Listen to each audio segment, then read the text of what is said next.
Thanks for coming, you guys. I really appreciate it. It's always a welcome opportunity to try to share what we're doing and try to figure it out along the way. I think we'll be okay. Can you guys hear me? So I actually lived in Arivaca for about 5 years until I think it was 2012. I was working on my dissertation research. I lived out at the Broadhurst place and made a lot of great friends here, and one of the greatest chapters of my life. This was in School of Anthropology at the University of Arizona, and did a lot of ecological restoration with the Altar Valley Conservation Alliance, the Wildlife Refuge, and then Arizona Game and Fish, and a number of others. I was originally going to write my dissertation on collaborative conservation and, ranchers, the old range wars, ranchers versus environmentalists, how can you get them in the same room? We did a lot of that good work out in the Altar Valley, which was a wonderful place to live, but what happened sort of along the way was I entered the field, so to speak, in Arivaca, right at the hottest time in the Border Patrol's history, I believe it was, the hottest place of all, like right up Arivaca and right up the Altar Valley. And, didn't really expect that to happen. So that's a little bit of a side story, but my point is that there's a lot going on in this region, a lot going on in the area. It's very, very densely layered. And so I've tried to organize this talk to center on what we do as this organization that I started with a couple of other people in Patagonia, because we had the opportunity, we had the energy. I had some contracts that ran out here in this area. So I was sad to leave, but excited to start a new effort. I need to be on that other one still, I think. I'm sorry. So we started an L3C. We're the first L3C in Arizona, and that's a limited profit company, which means it's a social enterprise. It kind of splits the difference between a nonprofit and a for-profit. We can receive investments, and this appeals to people who want to get outside of the typical philanthropic model of a nonprofit constantly asking for money. We're trying to create sort of a spirit and an atmosphere and a way of working that becomes a way of doing business for the Forest Service, for the Park Service, so that we do restoration, ecological restoration that creates jobs, gives people opportunities to work in these fields, to improve landscapes, and to basically make a living by caring for the places that they live. So that's kind of the general spirit of our effort. Which was different than what I had done here in Arivaca, but the same techniques, right? They're hardcore technical kinds of things that we'll go through here real quick, but the main thread is connectivity, always, and it was really neat to hear the last speaker talk about getting those corn plants in association with one another, right? Rubbing up against one another, making contact all the time. That's what I'm all about.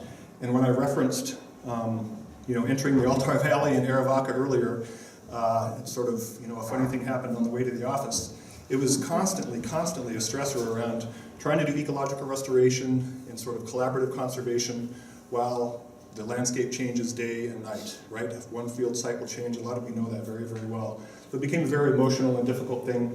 And I started talking to all the ranchers I was working with, and the stories just kept coming up. So I literally turned from a collaborative conservation dissertation to a dissertation on people's experiences of finding objects on the land and how it changed their politics, how it gave them a different sense of connectivity, not only to place, but to people they would never meet. And I thought that was just fascinating. And people wanted to tell these stories. So basically all I did in my dissertation is tell those stories and try to be accurate about the experiences of people who are trying to count grasses or protect a wildlife refuge or run cattle, while, as I said, the landscape changes around them constantly and nobody really knows what to do about it. It was a very intense time. And that could be a completely different presentation. It will be. I won't go into that. I would love to come back and do that sometime because that generates a lot of really interesting discussions. So maybe we can talk about that in the future. So yes, as I said, I'm the first executive director there, which doesn't really mean much. We have about 15 employees constantly looking for grants and contracts to get this kind of work done.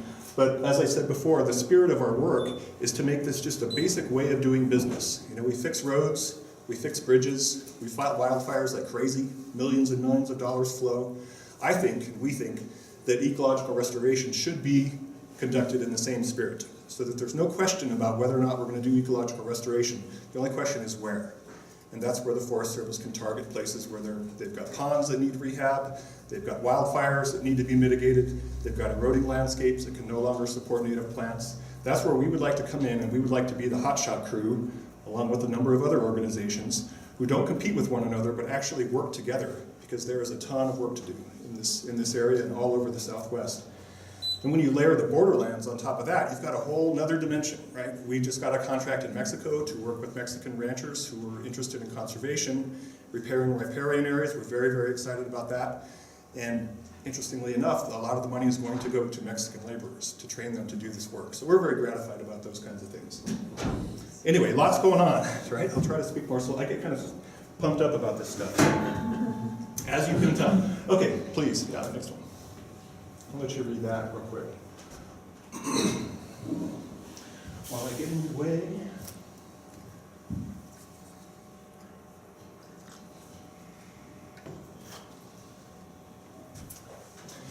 So as I mentioned before, we keep thinking about relationships, right? Putting things in contact with one another. And we wonder what can be done, right? The challenges facing us today, tomorrow, next year are enormous, especially of late, if you want to ask me about my politics. Interesting times, as they say, right? Very interesting times. It's hard to say how this is all going to go. But it looks like a lot of the funding that we might have been able to turn into youth programming and jobs might disappear. It might not. But we need to be careful about that if we want to stay in business, right? Okay, next one. So what we did when we organized Borderlands Restoration is try to come up with 3 core areas of activity. And we called them the 3 pillars of our restoration actions. And it's really hardcore at the ground level, restore ecological processes and habitats. So stream flow, erosion, rebuild soils. As a lot of you know here, the organics in our systems are not very deep, not very thick. And when we get our tremendous hard rains, the organics are often the first thing to leave the system. So we need to find ways to keep those in the system, keep those active and in place so that they don't wash away. Restoring food chains for pollinators is very important to this. Of course, it's directly related to the soil. Return nectar and fruit-bearing plants to the landscape, especially the ones that support threatened pollinators, which is a major crisis in the United States now, as identified by our former president, who basically said, let's do something, right? And it's for the scientists and all the rest to kind of figure that out. And we don't pretend to be, hydrologists. We've got ecologists on our team, but often we can bring them to the table, right? We can bring them to a site, we can get their expertise. Sometimes we can even fund them. And then we'll be more like the practitioners. We'll be the grinders on the ground, getting this stuff done day in and day out. And reconnecting people with the land. Get communities involved in this kind of stuff. Make sure that people know that they can have it, they can make a difference with their hands on the ground. And that includes our bookkeeper at this point, who said she has no interest whatsoever in going out and doing everything we're going to talk about in a few minutes. She wants to do books, but she wants to do books for Borderlands Restoration. And I think that's kind of cool. So different dimensions, right? A place for everybody, whether you're this tall or this tall, right? No matter how old you are. So. Getting some good traction in Patagonia and throughout the region, all the way over to Douglas. In fact, we've been hired to consult at Hopi to train youth in how to restore their springs, because I have some experience in that from another life. We'll be in Mexico, as I said. We're in the Chiricahua Mountains. We were in New Mexico for a little while because there was an emergency at Gila Cliff Dwellings. Big fire raged through there, and we were able to come up with a plan to mitigate that. So yeah, we're ready for hire for anything that a landowner, a rancher, a land manager such as the Forest Service, if they've identified problems and they, as they say, they would like to rebuild rural communities, provide economic incentives for people to work, we feel like we've got an answer for that and we can provide that service without burdening the Forest Service with, say, creating jobs, right? We create our own jobs. We want to be for hire as the contractors, but we don't need to be on Forest Service staff. In fact, a lot of us don't want to. Okay, so some of the stuff that guides our work is actually science-based, and it's based on observation over time. Mentors of mine, that go way back decades, Bill Zeedyke and Van Clothier and Craig Sponholtz and others. It's really a mixture of art and science with this kind of work, right? You do a lot of observation, watch what happens, talk to ranchers, talk to people who are on the ground day in and day out, right? What have they seen? What have they seen change over time? What's unraveling right before their eyes? Right? One of my primary questions to a rancher or to a landowner or land manager of any kind is, what keeps you up at night? What worries you the most, and what could we possibly do about that? Right? What are you worried about? Because you see it. You're the one on the horse. You're the one who jumps in the truck when it rains. It's great to get the information from the U of A scientists, but they don't live here. We do, right? These people do, and that makes a tremendous, tremendous difference. Again, there's attachment to place, right, and care for protecting it. So here's a top view. As you can see, these are rock structures that we'll see in a little bit. Here's a side view and how they work together. Stepping down the energy of the water, really basic technology that started, well, they say like what, 10 or 12,000 years ago, right? And why would that be? Why would this have started 10 or 12,000 years ago? Yeah, the People stopped moving around, right? Started growing food. If you want to grow food, if you want to stay in place, you ought to take care of it, right? You need to take care of your soil, your water, your organics. You don't need things washing away, right? If you want to be sedentary and in place, okay? Okay, next one. So here's an example of some of our structures. This is, I think we built like 750 structures last summer. I worked with an inmate crew for about 2 months camping out. It was incredible. I can read you a little story about that at the end if you like. So we built, it's just structure after structure, right? You see moisture pools up underneath them. If you were to armor this edge here and create a pool, or if you had a structure that was right up against the toe of a slope on a mountain and you wanted to create an ephemeral pool, you can do that and then let nature do the rest, right? Let the water move across the landscape as it's going to anyway, but the water doesn't have to move across the landscape and unravel the landscape at the same time, right? It doesn't need to cut. Here you can see, this is really good evidence. A sheer wall like that indicates really high velocity water that's come through because this area was pretty much stripped of vegetation. You can see the trees are still trying to recover if they will at all. It was a tremendously hot fire, and of course in the Southwest we tend to get fires followed by floods immediately. Recipe for disaster, right? Slip the vegetation off the land, bring in a ton of water all at once, and you've got a problem. So you build structures, you build them in tandem with one another, and you give people opportunities to connect to a place and connect to these processes at the same time, right?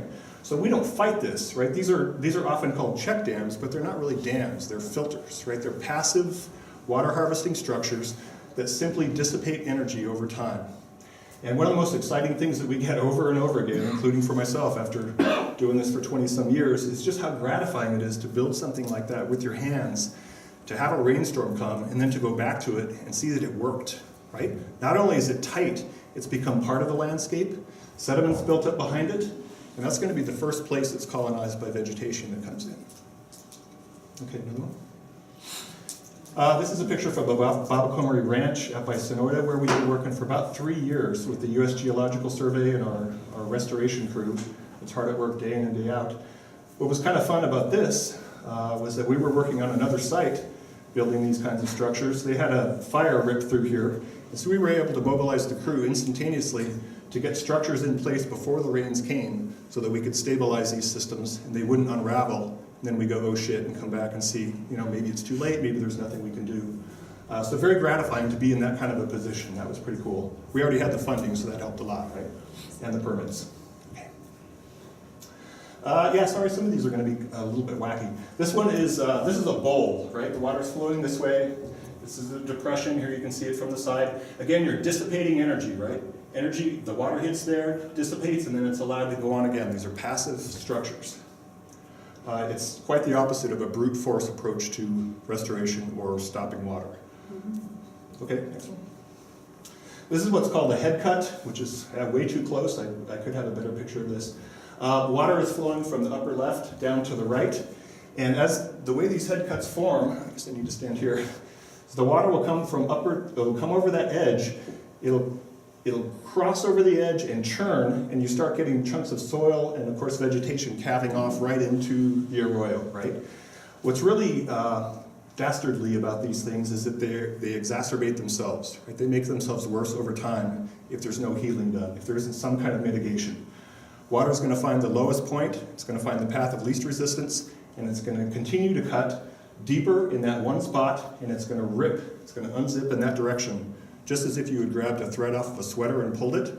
So your landscape is unzipping, and in this case, right up to the neighbor, which doesn't make the neighbor very happy. So you can make really good relations between people if you're willing to work along these boundaries, such as the US-Mexico border, and show that you can actually have a hand in healing places and getting people to work on them at the same time. And of course, people are really excited if you can bring money for this, right? Okay, next one. This is the repair of that same head cut. It's a little bit hard to see, but this is actually, I think it might be 3 bowls. 1, 2, 3.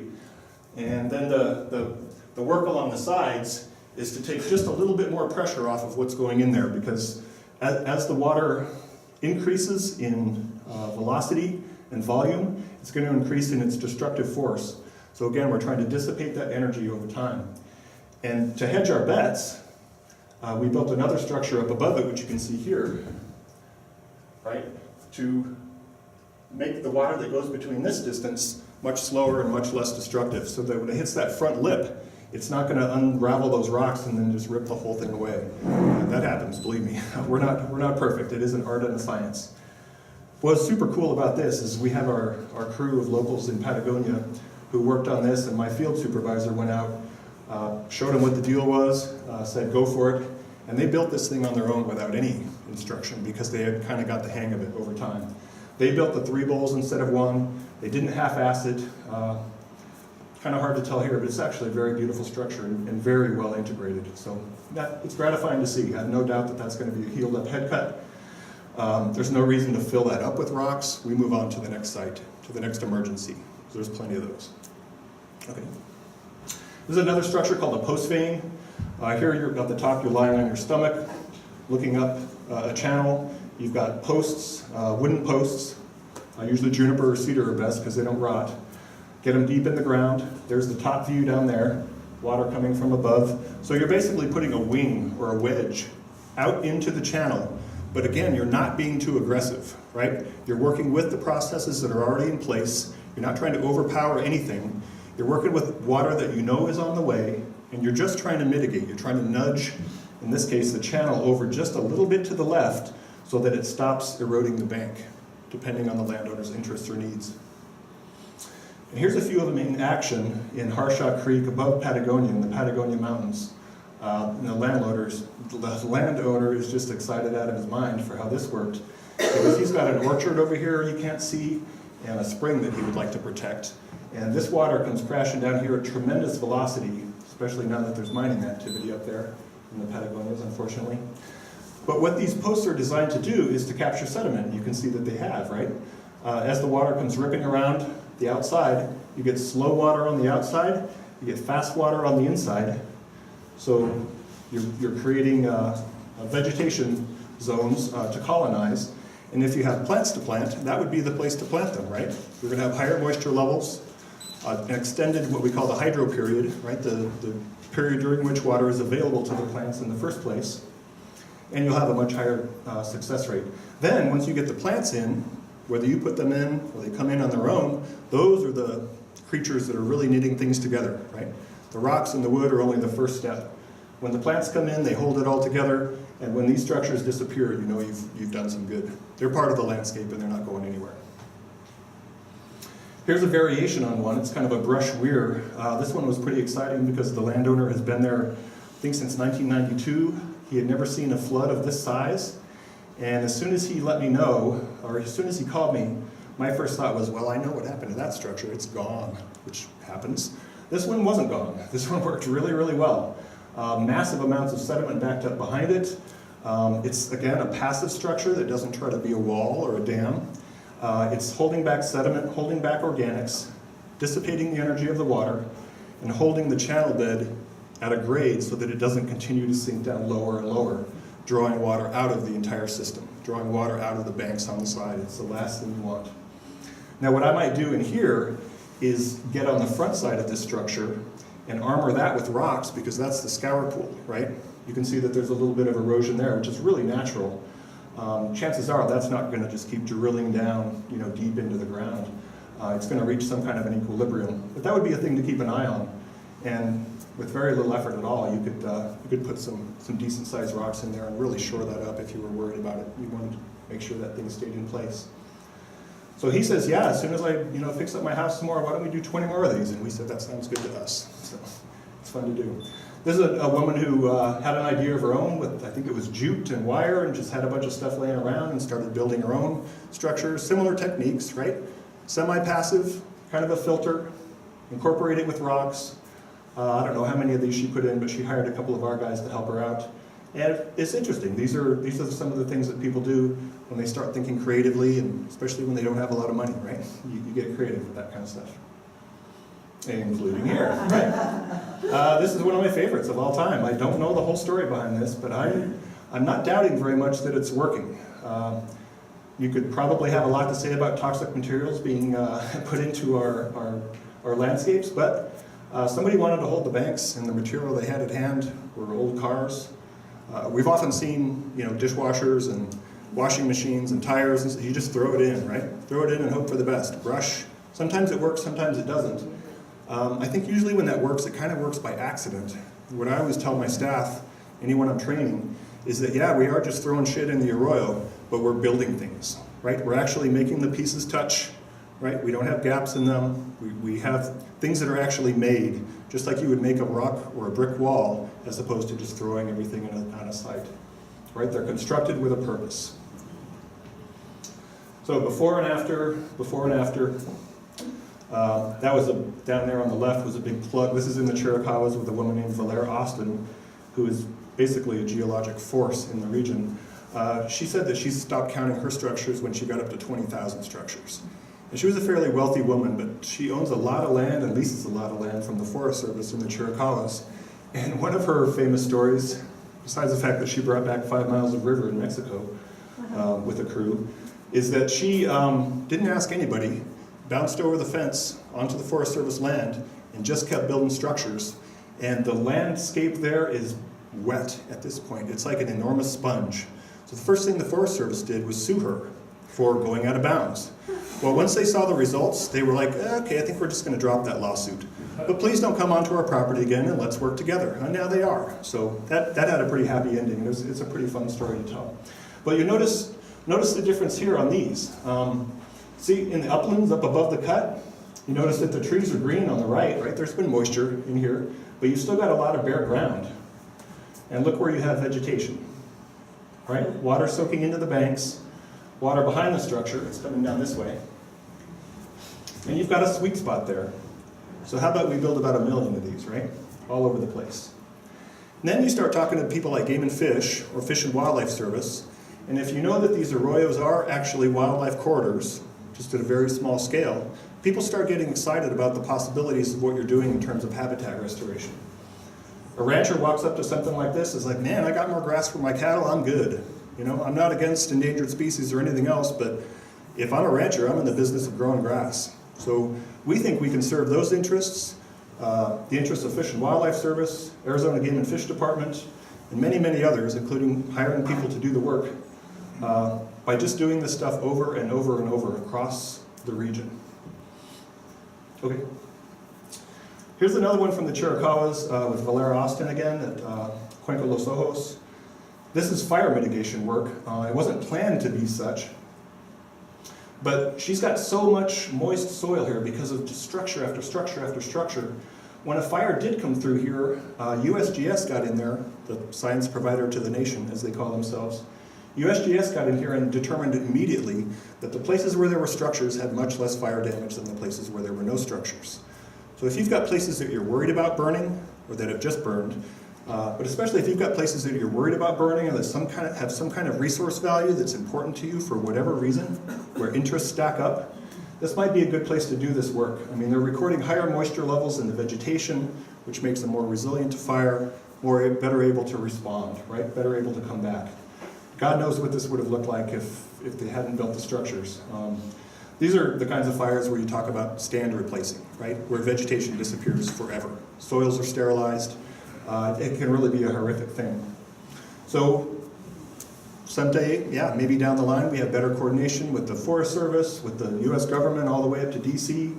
Maybe doing restoration, maybe having these crews running around doing this stuff is just, like I said, a way of doing business. CCC style, work project style. I don't care, I just want people to work, getting this stuff done. This one I added in here, this used to be a road actually in Mexico. This is again Valera Austin, the crazy lady who just knew, as she said, something had to be done, so she did it. What's really important about this story is that she built tons and tons of structures, right, was able to bring groundwater, base flow right below the surface, and surface flow, connect all three of those, which is exactly what you want in a healthy riparian area. And she got the water to come back, so it's perennial now. The vegetation is amazing. But it's more amazing for human beings than it is for some other species, especially hummingbirds in this case. One of our partners is Hummingbird Monitoring Network, and before we started Borderlands Restoration, they did a study in areas like this and determined that in spite of the beauty, in spite of the water, they were missing the mid-story nectar plants, the nectar plants that hummingbirds are required to feed on. So they found out right away that hummingbirds were migrating through this area. They were laying eggs. The eggs were hatching, the young would come out, but there was nothing to eat, so they would perish. So what looks good to the human eye is not necessarily what's best in an ecosystem. And as I said before, that's where you bring in the experts, to bring in their expertise, do their monitoring. They feed us the information, and we get after it. We go to work. So in here, looks great, but the nectar-producing plants that would support other species are missing. And those are not hard to identify. So we can't be lulled into a sense of complacency by the beauty of it. But there again, we have to determine what are our values? What are we worried about? How could we respond? Yeah? So when you develop an area like this, can you put those nectar plants back in, or are they just closed out because of the ecology? No, that's what we do. Yeah, that's what we do. Yeah, that's a good question. That's next. Yeah, that's the second pillar of our restoration action. So next one, and there they are, right on cue. This is a few of our operations.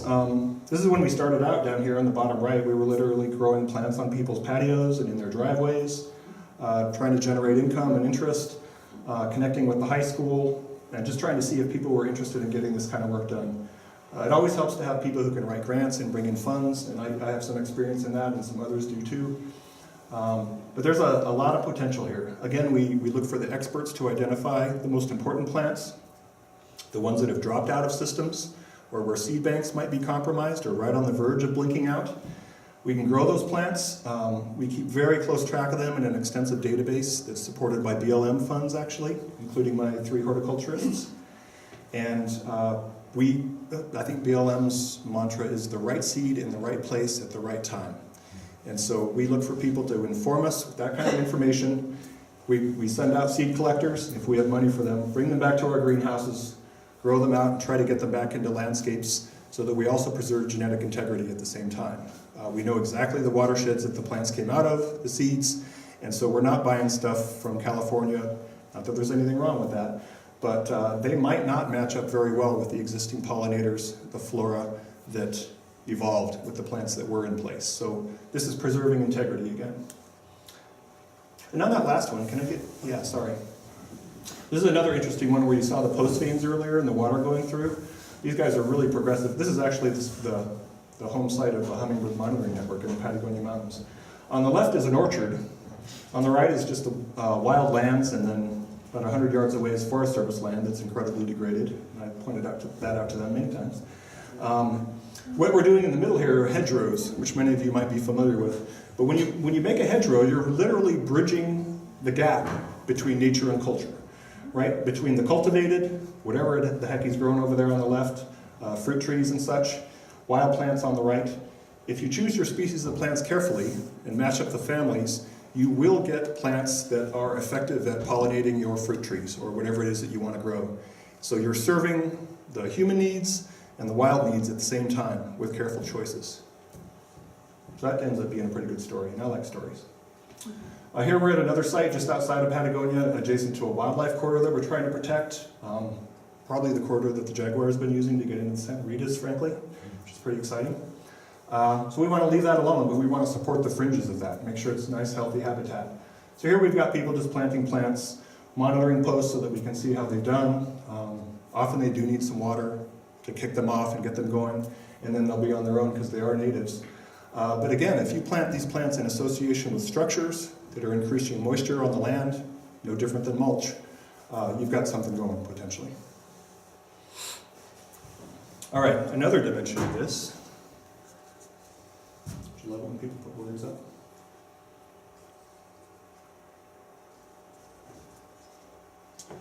So restoration economy is not a new term, it's not our term, but we've been trying to play with it a bit and thinking about economies not just as monetary based systems, but economies, I'm an anthropologist so I go there all the time. Economies are systems of exchange, right? And systems of exchange depend on relationships. Again, they depend on connectivity. They depend on things being in association with one another. It could be dependency, it could be temporary dependency, it could be that they're interdependent in a way that we know and haven't been able to realize. It might be in ways that we haven't yet realized. But what we do get is a chance to think again about what could happen and what kinds of relationships we could form with one another, between communities, within communities, and with communities and places that they want to take care of and protect. So this is a little bit in line with the concept of ecosystem services, right? Where people are trying to put economic, monetary valuations on rivers and on plants and those. That's, yeah, I don't do very well with that kind of language, but you know, if it gets you funded, that's great. That'll work. I'm more interested in the systems of exchange and relationships that make economies and ecologies not so different than one another. I think that's a good way to be thinking. Okay.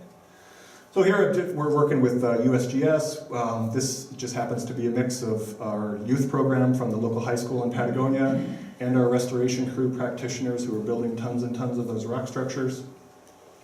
Just showing them the techniques, showing them what's possible. And part of our youth program, we make a really concerted effort not only to get work done on the ground, where we're building rock structures and we've got them working in the greenhouses and all the rest, but we bring professionals through regularly so that the students can see what's available in terms of being a part of a restoration economy or being part of a restoration effort. Again, if you want to be a bookkeeper, we can accommodate that too. We need bookkeepers. Mm-hmm. Here's our youth crew from Patagonia, just going after it. This is in that wildlife corridor that I talked to you about. Severely eroding area, huge head cut up above, tributary sort of head cuts going off to the side. She's supposed to be wearing her hard hat. She's not. And they get the hang of it. They work really well under supervision. We were able to get, I think we're in our fourth or our fifth year of our youth program now in Patagonia. And as it turned out, the Forest Service in Douglas, a completely different district, liked the program so much that they funded it last year and they're funding it again this year. And that comes in at about $30,000 or $40,000, but that funds 3 facilitators and 6 to 8 students who actually get paid to do this work, paid internships, to work on the land and try to heal it and learn at the same time. And then once you go to the high school and you talk to their ag programs, the teachers are thrilled because they've got something else to do. They've got work sites that they can work on, and we can bring curriculum to them that expands what they're able to teach and how they're able to teach it. Okay. This is a site at the Patagonia High School. I should have had it before shot, but this was just a god-awful rock pile mess that Caleb Weaver, our youth programming director, decided could be turned into terraces, harvesting rainwater off of the building, capturing it, all native plants here. Got a little bit of a pond there where we might get some native fish. And we've got another pond nearby that we rehabbed. So this became a sort of a laboratory for the school and for the students. And the way that they take ownership of this is pretty impressive. They formed hiking clubs. They've got assignments on who has to look for the weeds. And then, as I said, the teachers are thrilled because they've got something they can get their hands on in addition to what they've already got. So it's sort of a living laboratory. Fish and Wildlife Service tends to fund these kind of projects at about $7,500. You can do a lot for $7,500. And we've established a long-term relationship with them. 8 or 9 years now I've been working with them. They're thrilled with this kind of stuff because a lot of their money goes unclaimed. But in these small communities, a little money goes a long way, right? Not everybody has to be paid, but if you provide them opportunities, you provide them a platform for what can be done, right? They can attach onto it in any way they want. That includes a retired PhD professor, that includes someone trying to get their undergrad degree, 5-year-olds, families, all the rest, right? Provide them attachment points, provide them places to connect. And I think this might be my last one. These are people handing rocks to one another in order to move them along down to a work site. And this group is actually from a Peace and Leadership Center that's just outside of Patagonia that's doing really dynamic international work on social justice and border issues in particular. So we really, really look forward to sort of making use of their expertise and helping us build that dimension of our program so that we've got youth empowerment, social justice type work going in tandem with our restoration work on the ground. And they get pretty pumped about it sometimes. These guys are psyched. Yeah, they really, really gratifying to to work with students, especially over the summer. It's got awful hot in June. You work for a while, they're building stuff, you get the rains, they come back to these structures afterwards and they're just thrilled. I mean, they're asking us in town, how are my structures doing? Did it succeed? Did it fail? Their parents are thanking us for hiring them, which is not a big deal, but it is in a pretty poor town in Santa Cruz County. So there might be something there. There might be something going on. We get good responses from our students all the time. So. And I think that's it. Thank you very much. I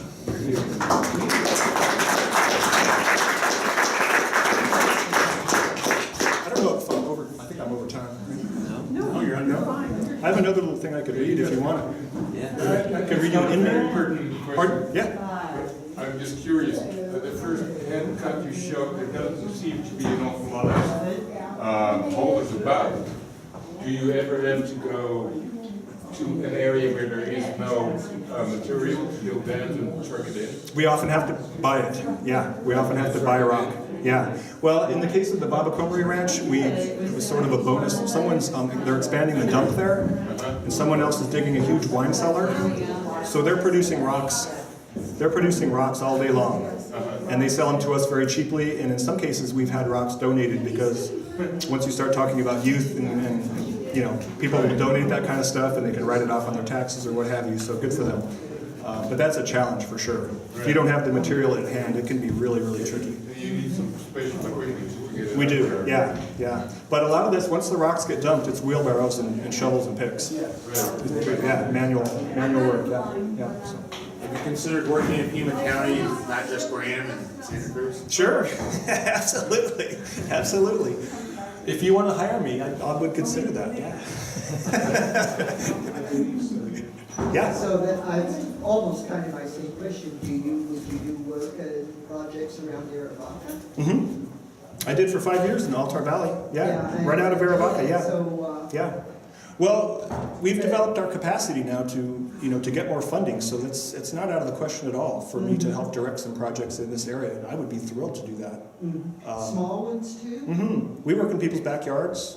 Some people just want a little water harvesting. I've got a few things. A couple of berms around their trees, and we're gone. We're done. So but I have to buy the rock and things. Yeah. To have that. Mm-hmm. But we can give you prices on that kind of stuff and give you some idea of what our costs might be. Or we can facilitate local people getting hired to work on your place rather than us bringing our crews over, because they already have work. So I'm happy to just keep them going, But if I can come in and help out and break even, I'm pretty happy at this point. Yeah, And even seriously. organize a few like youth groups or something. Absolutely. Like here, Yep. I would be really, really proud to do that in this community. Actually, I haven't gotten over here for quite a while, and I would love to, reconnect a little bit more. I really enjoy your enthusiasm. Oh, thank you. Get kind of pumped up about it. Yeah, thank you. No, I appreciate it. Yeah, I appreciate it. So that's our website. Yeah, the website. Lots of info there. You can contact us through the website too. I've got your newsletter. Oh, great. Okay. Okay. Good. All right. Thanks.